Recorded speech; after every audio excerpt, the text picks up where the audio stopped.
Okay, guys. So I'm going to use a concept map. Right, a concept map.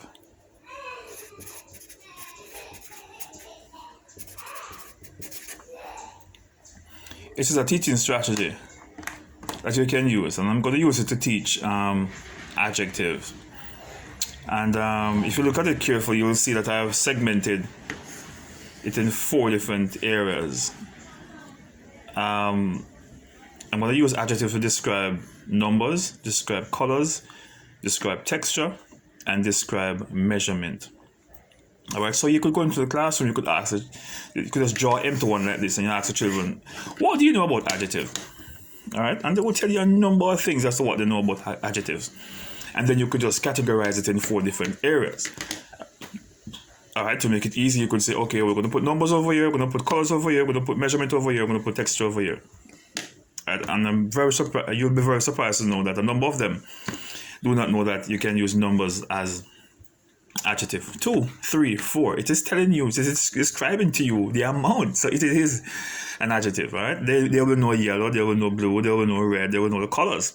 All right. Long, tall, short. You know, it is soft, it is rough, and it is smooth. And what you could do for this particular activity, you could do an exercise called dip in the bag. Dip in the bag. Creole version. I use D instead of THE. Dip in the bag.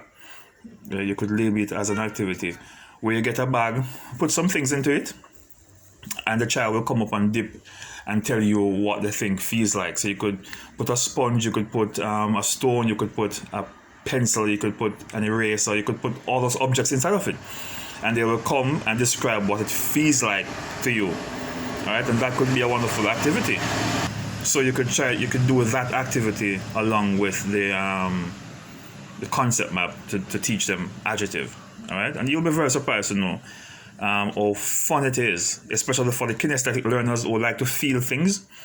All right, you will also get to catch those learners as well, because you have different types of learners in the classroom. All right, so you'll be able to catch those who are kinesthetic, who love to touch to learn, as well as those who are able to see and learn, the logical and the visual learners. That's okay, but you need to capture also other learners who are not able to grasp all the concept by just hearing, but those who are able to grasp it by touching also. Okay.